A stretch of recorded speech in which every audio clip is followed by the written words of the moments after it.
بسم الله الرحمن الرحيم. الحمد لله الذي علا في توحده ودنا في تفرده وجل في سلطانه وعظم في أركانه وأحاط بكل شيء علما وهو في مكانه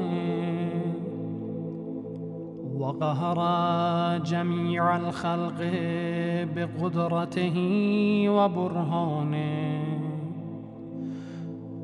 حميدا لم يزل محمودا لا يزال ومجيدا لا يزول ومبدأ ومعيدا وكل أمر إليه يعود. بارئ المسموكات وداحي المدحوات